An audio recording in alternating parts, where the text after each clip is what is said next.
అందరికీ నమస్కారం. అమ్మ మాట అమ్మాయి బాట ఛానల్కి స్వాగతం. విఘ్నేశ్వరుడు తరువాయి భాగం. కుమారస్వామికి తన పెళ్ళి ఆగిపోవడానికి కారణమైన విఘ్నేశ్వరుడి మీద గుర్రుగా ఉంది. ఒకనాడు అతడు తల్లితో, వాజమ్మ కాక జేజమ్మ ఎలాగవుతాడమ్మా అన్నా, నలుగు ముద్ద తిండి ముద్దకే కానీ ఘనకార్యం చెయ్యగలడా అన్నాడు ఎక్కసెక్కంగా. వినాయకుడు గుడ్ల నీరు పెట్టుకుని, చూడమ్మా తమ్ముడు ఎంత లేసి మాటలంటున్నాడో అంటూ ఏడ్చినంత పనిచేశాడు. పార్వతికి కూడా కోపం వచ్చింది. వినాయకుణ్ణి అక్కున చేర్చుకొని బుజ్జకిస్తూ, నాన్న నేను చేసిన బొమ్మవని వీళ్లకు అక్కసురా, తండ్రి చంపనే చంపేశాడు, తమ్ముడు ఇలాగ దెప్పుతున్నాడు, పోనీలే వాళ్ళ అజ్ఞానం వాళ్ళకే తలవంపు అంది. తమ్ముడు అజ్ఞాని అయితే అవుతాడు కానీ నాన్నకు అజ్ఞానం ఏమిటమ్మా నీ పిచ్చి కానీ అన్నాడు గణపతి ఆశ్చర్యంగా. పార్వతి ఏదో తల ఉంచుకొని, నాకు కాదురా పిచ్చి, ఆ శంకర మహాదేవుడికే పిచ్చి ఎక్కి విష్ణుదేవుడి జగన్మోహిని అవతారం వెంటబడి నవ్వుల పాలవ్వలేదా ఏమిటి? ఆ తర్వాతేం జరిగిందమ్మా అన్నాడు గణపతి. ఏదో ఘోరమే జరిగింది. వాళ్ళిద్దరి మధ్య ఒక భైరవుడనే కారు చీకటి లాంటి భూతపు పిల్లాడు పుట్టాడట అంది తల్లి. భైరవుడెక్కడుంటాడమ్మా, వాణ్ణి చూడాలని ఉంది అన్నాడు కొడుకు. ఎక్కడో ఉంటాడు, నల్లటి బట్టలు కడతాడట, వాడి దగ్గరకు పొరపాటున కూడా వెళ్ళకుమి, జడుసుకుంటావు అంది పార్వతి. జడుసుకోవటమంటే ఏమిటమ్మా, అది కూడా తెలుసుకోవద్దు అన్నాడు గణపతి. పెళ్ళాడితే తెలుస్తుంది అంది పార్వతి. అదా సంగతి, భార్యారత్నాలు అంటే అంత భయంకరం అన్నమాట, అందుకే నేను పెళ్లి చేసుకోనమ్మా అన్నాడు గణేశుడు. కుమారస్వామి అందుకొని, అదే నీ ఘనకార్యం, నేను ఇప్పుడే పోయి సూర్యుణ్ణి చుట్టి వస్తాను అంటూ నెమలినెక్కి తుర్రుమన్నాడు. విఘ్నేశ్వరుడు తిన్నగా వెళ్ళి మేరు పర్వతం ఎక్కి చిట్ట చివర శిఖరాగ్రం మీద కూర్చున్నాడు. మేరు పర్వతం చుట్టూరా సూర్యుడు తిరుగుతూ ఉంటాడు. అక్కడ సూర్యాస్తమయం అనేది ఉండదు. కుమారస్వామి శ్రమపడి సూర్యుడి చుట్టూరా ప్రదక్షిణం చేసి వచ్చి అన్న మేరు పర్వతం ఎక్కి కూర్చున్నాడని తెలుసుకుని విచారంగా ముఖం వెలవెలవేసి ఊరుకున్నాడు. ఏం కుమారా, అలా తల వేలాడదీసుకున్నావు అని పార్వతి ఆశ్చర్యపోతూ అడిగింది. అమ్మా, నేను సూర్యుడి చుట్టూరా తిరిగితే అన్న సూర్యుణ్ణే తన చుట్టూరా త్రిప్పుకున్నాడమ్మా. నిజం చెప్పాలంటే అన్న చేసినదే ఘనకార్యం అన్నాడు కుమారస్వామి. కొద్ది రోజుల తరువాత పార్వతి మళ్ళీ పెళ్లి ప్రస్తావన తెచ్చింది.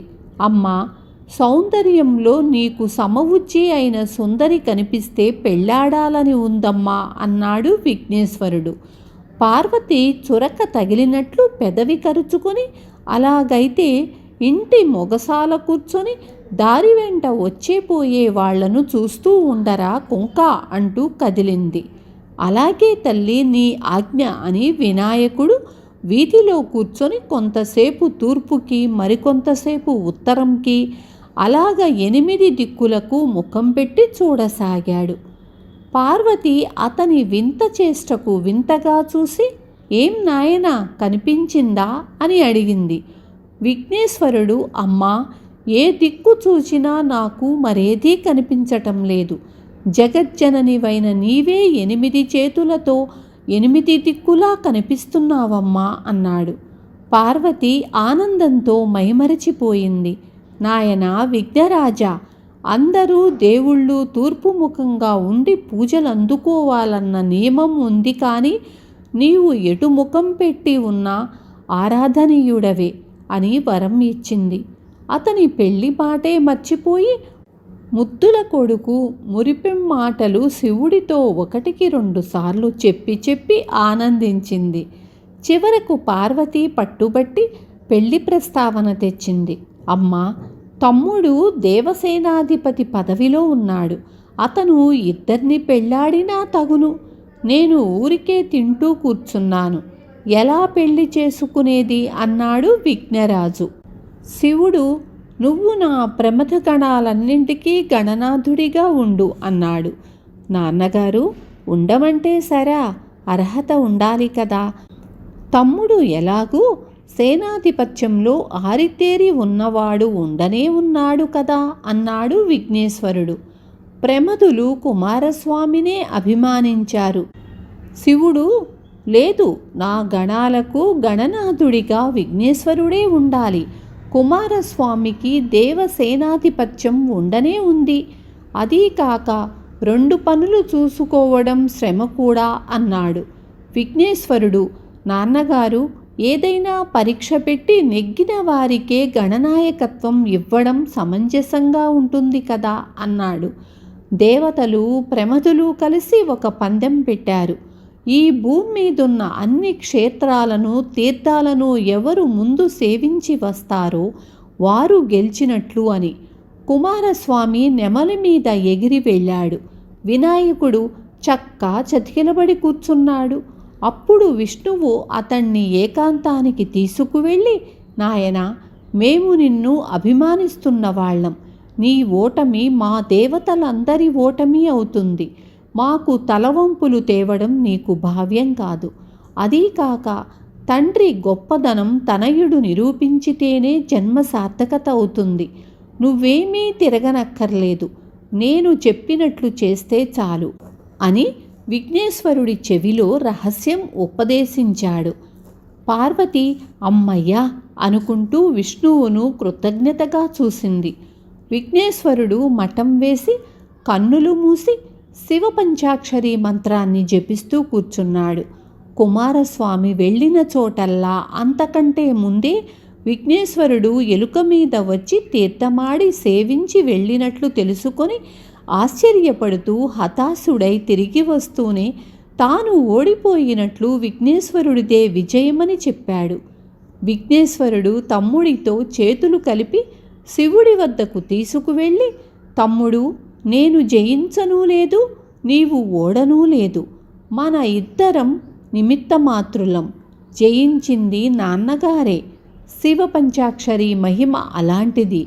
గెలిచినది శివనామం, గెలిపించింది విష్ణువు అని జరిగింది చెప్పాడు. విఘ్నేశ్వరుడు, కుమారస్వామి చెరోపాదము పట్టుకొని తండ్రికి మొక్కారు. కుమారస్వామి అందరి మధ్య నిలబడి విఘ్నేశ్వరుడికి ప్రమథ గణాధిపత్య పట్టాభిషేకం సత్వరమే జరగాలి, శివుని ఆజ్ఞ అందరికీ శిరోధార్యము అని నొక్కి చెప్పాడు. దేవతలు సంతోషించారు. సిద్ధ సాధ్య యక్ష భూత గణాల వారంతా హర్షం ప్రకటించారు. ప్రమథ గణ ప్రముఖులైన భృంగీశ్వర, శృంగీశ్వర, చండీశ్వర, నందీశ్వరులు మాత్రం వ్యతిరేకించారు. లోగడ పుత్రగణపతి రూపంతో వాళ్లను విఘ్నేశ్వరుడు శృంగభంగం చేశాడు. ఆ అక్కసుతో వారు కుమారస్వామికి తన బలాలు అంటూ దేవగణ సేనలు ఉన్నాయి, మేము శివుడి నమ్మిన బంట్లుగా శివగణంగా మొదటి నుంచి పరిగణింపబడుతున్నాము. అటువంటప్పుడు విఘ్నేశ్వరుడు మాకు అధిపతి ఎలా అవుతాడు? గణపతి అనిపించుకోవడానికి కూడా అతనికి తనది అంటూ ఎలాంటి బలగమూ లేదు. గణాధిపత్య పట్టాభిషేకం దేనికి అని కుళ్ళు వెళ్ళబోసుకున్నారు. శివుడు కళ్ళెర్ర చేశాడు. నా నిర్ణయాన్నే అధిక్షేపించగలంత గొప్పవారైపోయారా మీరు అని ప్రమథ గణనాయకుల్ని ఈసడించుకున్నాడు. విఘ్నేశ్వరుడు శాంతంగా, అవునవును, నిజమే, నా గణాలు ఎక్కడా, ఏవి లేవు, లేవు కాబోలు అన్నట్లు పుత్రగణపతిగా ఉన్నప్పుడు నాకు కొంత బలగం ఉన్నట్లు అనుమానం. ఆ గణాలు ఎక్కడా ఎక్కడా అని అరిచాడు. అప్పుడు కోటాను కోట్ల విఘ్నేశ్వరుడి లాంటి వారు దిక్కులు ఈనినట్లు పుట్టుకొచ్చి దిక్కులు పిక్కటిల్లేలాగా జయ జయ ధ్వానాలు చేస్తూ విఘ్నేశ్వరుడి బలగాలుగా వచ్చి నిలబడ్డారు. వారందరికీ తలా 4 చేతులు ఉన్నాయి. 4 చేతుల్లో అనేక ఆయుధాలు, పరికరాలు, చిత్ర విచిత్ర వస్తుజాలము ఉన్నాయి. కొందరి చేతుల్లో గంటాలు, లేఖినులు, కుంచెలు, రంగులు ఉంటే మరికొందరి చేతుల్లో శూలాలు, విల్లంబులు, కత్తులు, గదలు ఉన్నాయి. కొందరు కొడవళ్ళు, సుత్తులు, కత్తులు, రంపాలు, ఉలులు, సేనాలు పట్టుకొని ఉన్నారు. మరికొందరు వీణలు, మృదంగాలు, వేణువులు, డప్పులు వాయిస్తున్నారు. మూలికలు, ఔషధాలు, పానీయాలు, నాగళ్ళు, రాట్నాలు, నవరత్నాభరణాలు, పూలమాలలు, పండ్లు, తినుబండారాలు మొదలైనవెన్నెన్నో పట్టుకొని ఉన్నారు. వారి మధ్య దేవుళ్ళు, దేవతలు, ప్రమదాది గణాల వాళ్ళు బియ్యం రాశిలో రాళ్లలాగా అక్కడక్కడా కనిపించారు. విఘ్నేశ్వర రూపులు కొందరు ఆకాశంలో ఎగురుతూ అంతరిక్షానికి దూసుకుపోతున్నారు. ఆ గణాధిప గణాల చేతుల్లో ఛత్ర చామరాలు, వీపనలు, వింజామరాలు ఆడుతున్నాయి. ఆకాశంలో రెపరెపలాడుతున్న అరుణారుణ పతాకాల్ని, ఇంకా అనేక రంగురంగుల ధ్వజాల్ని పట్టుకొని ఉన్నారు. వారు రత్నభూషితమైన పెద్ద భద్ర సింహాసనాన్ని తెచ్చారు. విఘ్నేశ్వరుణ్ణి దానిపై కూర్చోబెట్టి ఛత్ర చామరాలు పట్టారు. శ్వేతఛత్రం ముత్యాల జాలరులతో ప్రకాశించింది. చిట్టెలుక సింహాసనం కింద చిందులు వేసింది. పార్వతి మరొకసారి మళ్ళీ మైమరచి భద్ర సింహాసనాసీనుడైన విఘ్నేశ్వరుడికి నమస్కరించబోయింది. అమ్మా, అమ్మా, వద్దు, నీ ముద్దుల కుమారుణ్ణి అని విఘ్నేశ్వరుడు వారిస్తూ చేతులూపేసరికి అంతా అదృశ్యమై విఘ్నేశ్వరుడు ఒక్కడూ వినయంగా తల్లికి ప్రణమిల్లాడు. విఘ్నేశ్వర అన్న పిలుపు శంఖధ్వనిలా వినిపించింది. ఆ పిలిచింది విష్ణువు. విఘ్నేశ్వరుడు అటు చూడకుండానే, నువ్వు చెప్పబోయేది నాకు తెలుసు అన్నాడు. నీకు తెలిసినా అది అందరికీ కూడా తెలియాలి కదా, అదే చెబుతున్నాను అంటూ విష్ణువు విఘ్నేశ్వరుడి పెళ్లి 1000 విఘ్నాల సామెతగా విఘ్నేశ్వరుడు కల్పించుకున్న విఘ్నాలు ఇప్పటికి 1000 పూర్తయ్యాయి. ఇటుపైన విఘ్నం కల్పించుకోవడానికి వీల్లేదు, కల్పించుకున్నా చెల్లదు అని గట్టిగా పలికాడు. విన్నారు కదా. రేపు తరువాయి భాగంతో మీ ముందుకొస్తాను.